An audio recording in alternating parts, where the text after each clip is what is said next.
ನಮಸ್ಕಾರ ವೀಕ್ಷಕರೇ, ಈಗ ತಾನೇ ಬಂದಂತ ಸುದ್ದಿ. ರಾಜ್ಯದ ಗೃಹಲಕ್ಷ್ಮಿ ಯೋಜನೆಗೆ ಸಂಬಂಧಿಸಿದಂತ ಇತ್ತೀಚಿನ ಪ್ರಮುಖ ಮಾಹಿತಿ. ವೀಕ್ಷಕರೇ, ನಿಮ್ಮ ಬಳಿ ಇನ್ನು ಹಳೆಯ ವೋಟರ್ ಐಡಿ ಇದೆಯೇ? ಮನೆಯಲ್ಲಿ ಕುಳಿತು ಹೊಸ PVC ವೋಟರ್ ಐಡಿ ಪಡೆಯುವಂತ ಸುಲಭವಾದಂತಹ ವಿಧಾನದ ಮಾಹಿತಿ ಮತ್ತು ಪಡಿತರ ಕಾರ್ಡ್ ಅನ್ನು ಹೊಂದಿದವರು ಈ 9 ವಿಷಯಗಳನ್ನು ಪರಿಶೀಲಿಸದಿದ್ದರೆ ಸಿಗೋದಿಲ್ಲ ನಮಗೆ ಸವಲತ್ತುಗಳು. ಯಾವ ಸವಲತ್ತು ಸಿಗೋದಿಲ್ಲ ಅದ್ರ ಬಗ್ಗೆ ಸಹ ತಿಳಿದುಕೊಳ್ಳೋಣ. ಮತ್ತು ದಾಖಲೆಗಳನ್ನು ಕೊಡದಂತಹ ಮನೆಗಳಿಗೆ ಗೃಹ ಜ್ಯೋತಿ ಯೋಜನೆ ಉಚಿತ ವಿದ್ಯುತ್ ಇಲ್ಲ ಎಂದು ಕೂಡ ಹೇಳಲಾಗುತ್ತಿದೆ. ಹಾಗೂ LPG cylinder Bharat Indane HP gas ಗ್ರಾಹಕರಿಗೆ ಮಹತ್ವದ ಸುದ್ದಿ. ಒಂದೇ ಅಪ್ಲಿಕೇಶನ್ ಅಲ್ಲಿ ಸಿಗುತ್ತೆ ಯಾವ ಎಲ್ಲ ಸೌಲಭ್ಯಗಳು. ವೀಕ್ಷಕರೇ, ಈ ಎಲ್ಲ ಮಾಹಿತಿಗಳ ವಿವರಗಳನ್ನು ತಿಳಿಯುವ ಮುನ್ನ ತಾವು ನಮ್ಮ ಚಾನೆಲ್ಗೆ ಮೊದಲು ಬಾರಿ ಭೇಟಿ ನೀಡ್ತಾ ಇದ್ರೆ ದಯವಿಟ್ಟು ಸಬ್ಸ್ಕ್ರೈಬ್ ಮಾಡಿ, ಪಕ್ಕದಲ್ಲಿರುವಂತಹ ಬೆಲ್ ಅನ್ನು ಒತ್ತಿ ಹಾಗೂ ಲೈಕ್ ಮಾಡಿ. ಈ ಎಲ್ಲ ಮಾಹಿತಿಗಳ ವಿವರಗಳನ್ನು ತಿಳಿಯಬೇಕಾದ್ರೆ ದಯವಿಟ್ಟು ತಾವು ಸ್ಕಿಪ್ ಮಾಡದೆ ಈ ವಿಡಿಯೋವನ್ನು ಪೂರ್ತಿಯಾಗಿ ನೋಡಿ.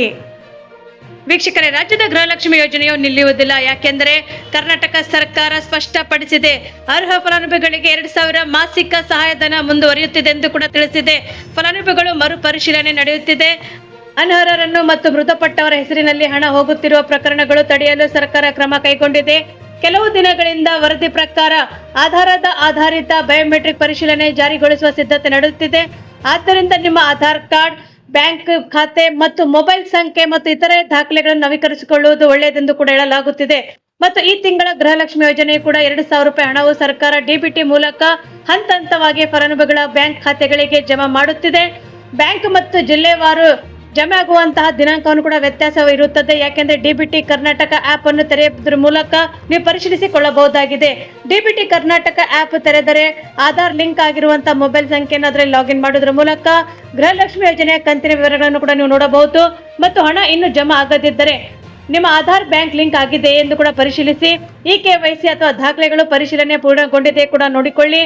ಅಗತ್ಯವಿದ್ದರೆ ಹತ್ತಿರದ ಕರ್ನಾಟಕ 1, ಗ್ರಾಮ್ 1 ಅಥವಾ ಬಾಪೂಜಿ ಸೇವಾ ಕೇಂದ್ರಗಳಲ್ಲಿ ಪರಿಶೀಲನೆ ಮಾಡಿಕೊಳ್ಳಬಹುದು ಎಂದು ಕೂಡ ಎನ್ನಲಾಗುತ್ತಿದೆ.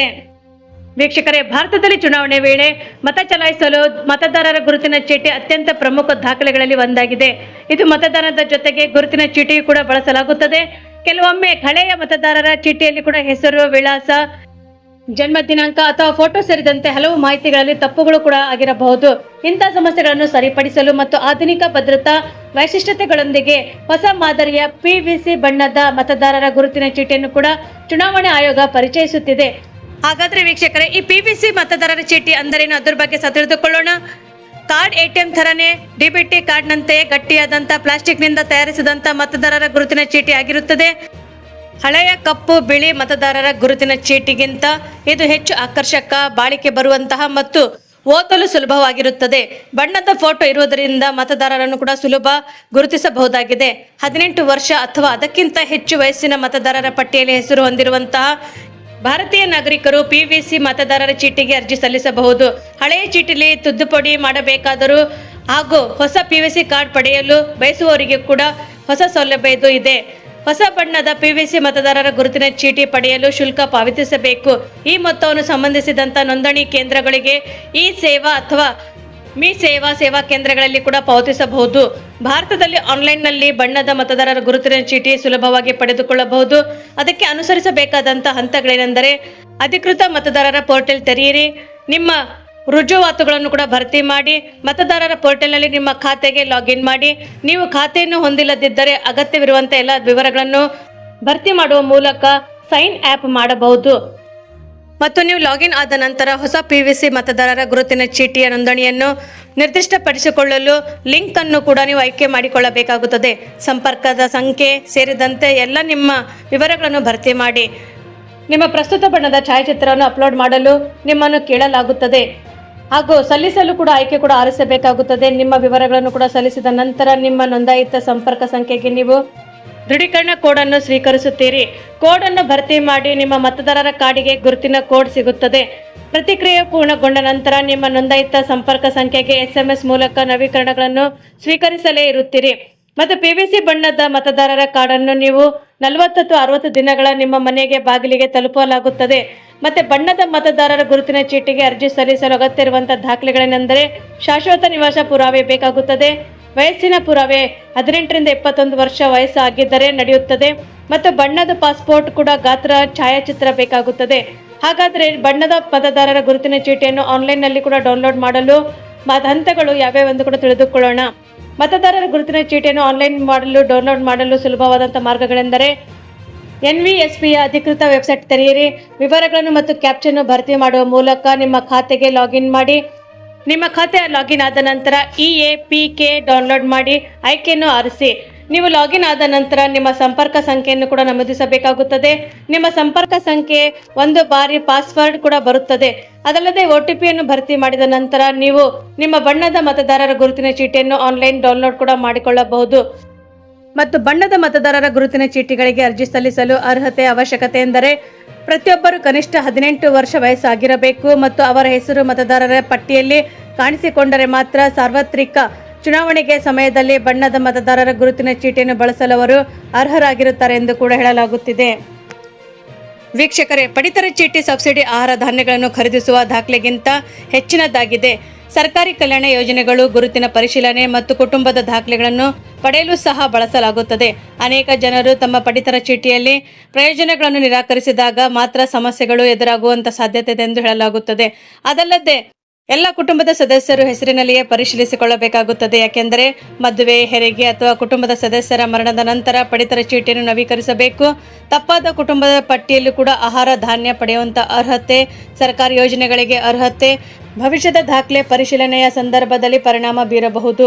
ಹಲವು ರಾಜ್ಯಗಳಲ್ಲಿ ಆಧಾರ ಲಿಂಕ್ ಆಗಿದೆಯೇ ಇಲ್ಲ ಖಚಿತಪಡಿಸಿಕೊಳ್ಳಬೇಕು. ಯಾಕೆಂದರೆ ಪಡಿತರ ಚೀಟಿ ಮತ್ತು ಇತರ ಕಲ್ಯಾಣ ಸೌಲಭ್ಯಗಳ ಸುಗಮವಾಗಿ ವಿತರಣೆಗೆ ಆಧಾರ್ ಲಿಂಕ್ ಅತ್ಯಗತ್ಯವಾಗಿರುತ್ತದೆ. ಮತ್ತು ನಿಮ್ಮ ಮೊಬೈಲ್ ಸಂಖ್ಯೆಗೂ ಕೂಡ ನವೀಕರಿಸುವಂತೆ ಪರಿಶೀಲಿಸಿಕೊಳ್ಳಬೇಕು.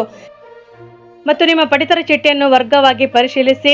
ನಿಮ್ಮ ಕಾರ್ಡನ್ನು ಅನ್ನಭಾಗ್ಯ ಯೋಜನೆಗೆ ರಾಜ್ಯದಲ್ಲಿ ಅನ್ವಯವಾಗುವಂಥ ಇತರ ಮಾರ್ಗಗಳು, ತಪ್ಪಾದ ವರ್ಗವು ಸರ್ಕಾರಿ ಯೋಜನೆಗಳಿಗೆ ಅಡಿಯಲ್ಲಿ ನಿಮಗೆ ಸಿಗುವಂಥ ಸವಲತ್ತುಗಳ ಮೇಲೆ ಪರಿಣಾಮ ಬೀರಬಹುದು. ಹೀಗಾಗಿ ವಿಳಾಸದ ವಿವರಗಳನ್ನು ಕೂಡ ದೃಢೀಕರಿಸಿ. ಯಾಕೆಂದರೆ ನಿಮ್ಮ ಹೊಸ ಮನೆಗೆ ಸ್ಥಳಾಂತರಗೊಂಡಿದ್ದರೆ ಸಾಧ್ಯವಾದಷ್ಟು ಬೇಗ ನಿಮ್ಮ ವಿಳಾಸವನ್ನು ಕೂಡ ನವೀಕರಿಸಿ. ಮತ್ತು ಸರ್ಕಾರಿ ಸೇವೆಗಳಿಗೆ ಅರ್ಜಿ ಸಲ್ಲಿಸುವಾಗ ಅಥವಾ ನಿಮ್ಮ ಪಡಿತರ ಚೀಟಿಯನ್ನು ಕೂಡ ವರ್ಗಾಯಿಸುವಾಗ ಹಳೆಯ ವಿಳಾಸವನ್ನು ಕೂಡ ಸಮಸ್ಯೆ ಕೂಡ ಉಂಟಾಗಬಹುದಾಗಿದೆ. ಹೀಗಾಗಿ ನಿಮ್ಮ ಮಾಸಿಕ ಹಕ್ಕನ್ನು ಕೂಡ ಪರಿಶೀಲಿಸಿ. ನಿಮ್ಮ ಕುಟುಂಬವು ಎಷ್ಟು ಪಡಿತರವನ್ನು ಪಡೆಯಲು ಅರ್ಹವಾಗಿದೆ ಎಂಬುದು ಕೂಡ ನಿಖರವಾಗಿ ತಿಳಿದುಕೊಳ್ಳಿ. ಮತ್ತು ನ್ಯಾಯಬೆಲೆ ಅಂಗಡಿಯಿಂದ ಹೊರಡುವಂತಹ ಮೊದಲು ನಿಮ್ಮ ರಾಜ್ಯದ ಸಾರ್ವಜನಿಕ ವಿತರಣಾ ವ್ಯವಸ್ಥೆ ಅಡಿಯಲ್ಲಿ ಉಲ್ಲೇಖಿಸಲಾದಂತಹ ಸರಿಯಾದ ಪ್ರಮಾಣವನ್ನು ಕೂಡ ನೀವು ಸ್ವೀಕರಿಸಿದ್ದೀರಾ ಎಂದು ಕೂಡ ಪರಿಶೀಲಿಸಿಕೊಳ್ಳಿ. ಮತ್ತು ನಿಮ್ಮ EKYC ಕೂಡ ನವೀಕರಿಸಿಕೊಳ್ಳಬೇಕಾಗುತ್ತದೆ. ಯಾಕೆಂದರೆ ಹಲವಾರು ರಾಜ್ಯಗಳು ಪಡಿತರ ಚೀಟಿದಾರರಿಗೆ EKYC ಪರಿಚಯಿಸಿದೆ ಮತ್ತು ಅನ್ವಯವಾಗುವಲ್ಲಿ EKYC ಬಾಕಿ ಇದ್ದರೆ ಪರಿಶೀಲನೆ ಪೂರ್ಣಗೊಳ್ಳುವವರೆಗೆ ನಿಮ್ಮ ಪ್ರಯೋಜನಗಳು ವಿಳಂಬವಾಗಬಹುದು ಅಥವಾ ತಾತ್ಕಾಲಿಕವಾಗಿ ಅಮಾನತುಗೊಳ್ಳಬಹುದು. ಮತ್ತು ಕಳೆದು ಹೋದಂತಹ ಅಥವಾ ಹಾನಿಗೊಳಗಾದಂಥ ಕಾರ್ಡ್ಗಳನ್ನು ತಕ್ಷಣ ವರದಿ ಮಾಡಿ. ನಿಮ್ಮ ಪಡಿತರ ಚೀಟಿ ಕಳೆದು ಹೋದ ಅಥವಾ ಹಾನಿಗೊಳಗಾದರೆ ನಕಲಿ ಕಾರ್ಡ್ಗಾಗಿ ತಕ್ಷಣ ಅರ್ಜಿ ಸಲ್ಲಿಸಿ. ಅಪರಿಚಿತ ಜನರೊಂದಿಗೆ ಫೋಟೋ ಕಾಪಿಗಳನ್ನು ಹಂಚಿಕೊಳ್ಳುವುದನ್ನು ತಪ್ಪಿಸಿಕೊಳ್ಳಿ. ಉಲ್ಲೇಖಕ್ಕಾಗಿ ಡಿಜಿಟಲ್ ಪ್ರತಿಯನ್ನು ಇಟ್ಟುಕೊಳ್ಳಿ. ಮತ್ತು ವಂಚನೆ ಕರೆಗಳ ಬಗ್ಗೆ ಎಚ್ಚರದಿಂದಿರಿ. ಯಾಕೆ ನಿಮ್ಮ ಶುಲ್ಕ ಪಾವತಿಸಿದ ಹೊರತು OTPಯನ್ನು ಹಂಚಿಕೊಳ್ಳದ ಹೊರತು ನಿಮ್ಮ ಪಡಿತರ ಚೀಟಿಯನ್ನು ನಿರ್ಬಂಧಿಸಲಾಗುತ್ತದೆ ಎಂದು ಕೂಡ ವಂಚಕರು ಹೆಚ್ಚಾಗಿ ಹೇಳಿಕೊಳ್ಳುತ್ತಾರೆ. ಆದರೆ ನೆನಪಿಡಿ, ಸರ್ಕಾರಿ ಅಧಿಕಾರಿಗಳು ಫೋನ್ ಕರೆಗಳ ಮೂಲಕ OTPಗಳನ್ನು ಕೇಳುವುದಿಲ್ಲ. ದಿನನಿತ್ಯದ ನವೀಕರಣಕ್ಕಾಗಿ ಅನಧಿಕೃತ ಏಜೆಂಟ್ಗಳಿಗೆ ಎಂದಿಗೂ ಹಣ ಪಾವತಿಸಬೇಡಿ. ನಿಮ್ಮ ರಾಜ್ಯದ ಅಧಿಕೃತ ಆಹಾರ ಮತ್ತು ನಾಗರಿಕ ಸರಬರಾಜು ಪೋರ್ಟಲ್ ಅಥವಾ ಗೊತ್ತುಪಡಿಸಿದ ಸೇವಾ ಕೇಂದ್ರಗಳನ್ನು ಮಾತ್ರ ಬಳಸಿ ಎಂದು ಕೂಡ ಎನ್ನಲಾಗುತ್ತಿದೆ. ವೀಕ್ಷಕರೇ, ರಾಜ್ಯ ಸರ್ಕಾರದ ಮಹತ್ವಾಕಾಂಕ್ಷಿ ಗೃಹ ಜ್ಯೋತಿ ಯೋಜನೆ ಅಡಿಯಲ್ಲಿ ಉಚಿತ ವಿದ್ಯುತ್ ಪಡೆಯುವವರಿಗೆ ಗ್ರಾಹಕರಿಗೆ ಇಂಧನ ಇಲಾಖೆ ಶಾಕಿಂಗ್ ಸುದ್ದಿಯೊಂದನ್ನು ನೀಡಿದೆ. ಹೌದು ವೀಕ್ಷಕರೇ, ರಾಜ್ಯಾದ್ಯಂತ ನಡೆಯುತ್ತಿರುವಂತಹ ಮನೆ ಸಮೀಕ್ಷೆಯನ್ನು ಕೂಡ ಅಗತ್ಯ ದಾಖಲೆಗಳು ಮತ್ತು ಮಾಹಿತಿಯನ್ನು ನೀಡದಿದ್ದರೆ ಫಲಾನುಭವಿಗಳ ಯೋಜನೆಯು ವ್ಯಾಪ್ತಿಯಿಂದ ಹೊರಗೆ ಉಳಿಯುವಂತಹ ಸಾಧ್ಯತೆ ಇದೆ ಎಂದು ಕೂಡ ಅಧಿಕಾರಿಗಳು ತಿಳಿಸಿದ್ದಾರೆ. ಅದಲ್ಲದೆ ಈ ಹಿನ್ನೆಲೆಯಲ್ಲಿ ಯಾವುದೇ ಅರ್ಹ ಗ್ರಾಹಕರು ಯೋಜನೆಯ ಸೌಲಭ್ಯವನ್ನು ವಂಚಿತರಾಗದಂತೆ ವಿಶೇಷ ಶಿಬಿರಗಳನ್ನು ಕೂಡ ಆಯೋಜಿಸುವ ಪ್ರಸ್ತಾವನೆಯನ್ನು ಸರ್ಕಾರವು ಮಂಡಿಸಲಾಗಿದೆ. ಇಂಧನ ಇಲಾಖೆಯ ಅಂಕಿಅಂಶಗಳನ್ನು ಇದರ ಪ್ರಕಾರ ರಾಜ್ಯದಲ್ಲಿ ಗೃಹ ಜ್ಯೋತಿ ಯೋಜನೆ ಅಡಿಯಲ್ಲಿ 1,65,32,652 ಗೃಹ ವಿದ್ಯುತ್ ಗ್ರಾಹಕರು ನೋಂದಾಯಿಸಿಕೊಂಡಿದ್ದಾರೆ. ಇವರಲ್ಲಿ ಆಗಸ್ಟ್ 2ರವರೆಗೂ 2026ರವರೆಗೂ ಕೂಡ 90,50,081 ಫಲಾನುಭವಿಗಳ ಮನೆಗಳಿಗೆ ಮೀಟರ್ ರೀಡರ್ಗಳು ಭೇಟಿ ನೀಡಿ ಸಮೀಕ್ಷೆ ಪೂರ್ಣಗೊಳಿಸಿದ್ದು, ಇನ್ನು 73,82,571 ಫಲಾನುಭವಿಗಳ ಮಾಹಿತಿ ಸಂಗ್ರಹವಾಗಿಲ್ಲ ಎಂದು ಕೂಡ ಹೇಳಲಾಗುತ್ತಿದೆ. ಅದಲ್ಲದೆ ಮನೆ ಸಮೀಕ್ಷೆಯ ಉದ್ದೇಶ ಯೋಜನೆಯು ಫಲಾನುಭವಿಗಳ ವಿವರಗಳನ್ನು ನವೀಕರಿಸುವುದು ಮತ್ತು ಯೋಜನೆಯ ಲಾಭ ಸರಿಯಾದ ಫಲಾನುಭವಿಗಳಿಗೆ ತಲುಪುತ್ತಿರುವುದನ್ನು ಖಚಿತಪಡಿಸಿಕೊಳ್ಳುವುದಾಗಿದೆ. ಸಮೀಕ್ಷೆ ವೇಳೆ ಗ್ರಾಹಕರು ಮನೆಯಲ್ಲಿ ಇಲ್ಲದಿದ್ದರೆ ಅಥವಾ ಮಾಹಿತಿ ನೀಡಲು ನಿರಾಕರಿಸಿದರೆ ಅವರು ಯೋಜನೆಯ ಪಟ್ಟಿಯಿಂದ ಹೊರಗೆ ಇಳಿಯುವಂತಹ ಸಾಧ್ಯತೆ ಇದೆ ಎಂದು ಎಚ್ಚರಿಕೆಯನ್ನು ಇಲಾಖೆ ನೀಡಿದೆ ಎಂದು ಎನ್ನಲಾಗುತ್ತಿದೆ. ವೀಕ್ಷಕರೇ, ಗ್ಯಾಸ್ ಸಿಲಿಂಡರ್ ಬುಕ್ ಮಾಡಬೇಕಾ, ಸಬ್ಸಿಡಿ ವಿವರಗಳನ್ನು ಪರಿಶೀಲಿಸಬೇಕಾ ಅಥವಾ ಹೊಸ ಗ್ಯಾಸ್ ಸಂಪರ್ಕ ಪಡೆಯಬೇಕಾ? ಭಾರತ ಪೆಟ್ರೋಲಿಯಂ ಕಾರ್ಪೊರೇಷನ್ ಲಿಮಿಟೆಡ್ ಎಲ್ಲ ಸೌಲಭ್ಯಗಳನ್ನು ಕೂಡ ಈಗ ಸೇವೆಗಳನ್ನು ಒಂದೇ ಅಪ್ಲಿಕೇಶನ್ ಅಲ್ಲಿ ಒದಗಿಸುತ್ತಿದೆ. ಅದು ಯಾವುದೆಂದು ಕೂಡ ತಿಳಿದುಕೊಳ್ಳೋಣ. ಭಾರತ ಪೆಟ್ರೋಲಿಯಂ ಕಾರ್ಪೊರೇಷನ್ ಲಿಮಿಟೆಡ್ ತನ್ನ ಎಲ್ಲ ಸೇವೆಗಳನ್ನು ಒಂದೇ ಅಪ್ಲಿಕೇಶನ್ ಅಲ್ಲಿ ಒದಗಿಸುತ್ತಿದೆ. ಹೌದು ವೀಕ್ಷಕರೇ, ಮನೆಗಳಿಗೆ ದೈನಂದಿನ LPG ಮತ್ತು ಇಂಧನ ಅಗತ್ಯಗಳನ್ನು ಒಂದೇ ವೇದಿಕೆಯಲ್ಲಿ ಕಾರ್ಯನಿರ್ವಹಿಸುತ್ತಿದೆ. LPGಯನ್ನು ಕೂಡ ಆನ್ಲೈನ್ನಲ್ಲಿ ಬುಕ್ ಮಾಡಬಹುದು. ವಿತರಣಾ ಕೋಡ್ ಅಥವಾ ಮರುಪೂರಣ ಸ್ಥಿತಿಯನ್ನು ತಿಳಿದುಕೊಳ್ಳಬಹುದು. ಹೊಸ LPG ಗ್ಯಾಸ್ ಸಂಪರ್ಕಕ್ಕಾಗಿ ಅರ್ಜಿ ಸಲ್ಲಿಸುವುದು, EKYC ಮೂಲಕ ಗ್ರಾಹಕರು ವಿವರಗಳನ್ನು ನವೀಕರಿಸುವುದು ಮತ್ತು ಸೇವೆಗಳಿಗೆ ಸಂಬಂಧಿಸಿದಂಥ ಸಹಾಯ ಪಡೆದುಕೊಳ್ಳುವುದು ಮುಂತಾದ ಕಾರ್ಯಗಳನ್ನು ಈ ಅಪ್ಲಿಕೇಶನ್ ಮೂಲಕ ಸುಲಭವಾಗಿ ಪೂರ್ಣಗೊಳಿಸಬಹುದು. ಮತ್ತು ಹಿಂದೆ ವಿಭಿನ್ನ ರೀತಿಯಲ್ಲಿ ಮಾಡಲಾಗುತ್ತಿದ್ದ ಕಾರ್ಯಗಳನ್ನು ಈಗ ಒಂದೇ ವೇದಿಕೆಯಲ್ಲಿ ನಿರ್ವಹಿಸಬಹುದು. ನಿಮ್ಮ ಮನೆ ಅಡುಗೆ ಅನಿಲ ಅಗತ್ಯಗಳನ್ನು ಎಲ್ಲಿಂದಾದರೂ ನೋಡಿಕೊಳ್ಳಲು ಸುಲಭವಾಗುವಂತೆ ಹಲೋ BPCL ಅನ್ನು ಕೂಡ ವಿನ್ಯಾಸಗೊಳಿಸಲಾಗುತ್ತಿದೆ. ಅದಲ್ಲದೆ ಸಣ್ಣ ಕುಟುಂಬಗಳು ಪ್ರಮಾಣ ಅಥವಾ ತಾತ್ಕಾಲಿಕ ಅಡುಗೆ ಅಗತ್ಯಗಳಿಗೆ ಉಪಯುಕ್ತವಾದಂತಹ ಮಿನಿ LPG ಗ್ಯಾಸ್ ಸಿಲಿಂಡರ್ಗಳ ಕುರಿತು ಮಾಹಿತಿಯನ್ನು ಒದಗಿಸುವಂತಹ ವೇದಿಕೆ ಲಭ್ಯವಾಗುತ್ತಿದೆ. ಮತ್ತು ಪ್ರಮುಖ ಸೇವೆಗಳನ್ನು LPG ಬುಕ್ಕಿಂಗ್ ಅಥವಾ ಹೊಸ LPG ಸಂಪರ್ಕ, LPG EKYC, ಸ್ಮಾರ್ಟ್ ಡ್ರೈವ್ ಮೂಲಕವೂ ಕೂಡ ನೀವು ಪಾವತಿಗಳು, ಬಹುಮಾನಗಳು ಅಥವಾ ಯುಫಿಲ್ ಮೂಲಕ ವೇಗದ ಇಂಧನ ಮರುಪೂರಣ ಸೌಲಭ್ಯ ಸೇರಿದೆ. ಮತ್ತು ಹಲೋ BPCL ಇದು ತಂತ್ರಜ್ಞಾನ ಆಧಾರಿತ ಸೇವೆಗಳನ್ನು ವ್ಯವಹಾರವನ್ನು ತರುತ್ತದೆ. ಫ್ಲೀಟ್ ಆಪರೇಟರ್ಗಳನ್ನು ಕೂಡ ಕೈಗಾರಿಕೆ ಗ್ರಾಹಕರು ಮತ್ತು ವ್ಯಾಪಾರ ಪಾಲುದಾರರು ತಮ್ಮ ಕಾರ್ಯಾಚರಣೆಗಳನ್ನು ಹೆಚ್ಚುವ ಸುಲಭವಾಗಿ ನಿರ್ವಹಿಸಲು ಮತ್ತು ಡಿಜಿಟಲ್ ಪರಿಕರಗಳನ್ನು ಕೂಡ ಪಡೆಯುತ್ತಾರೆ.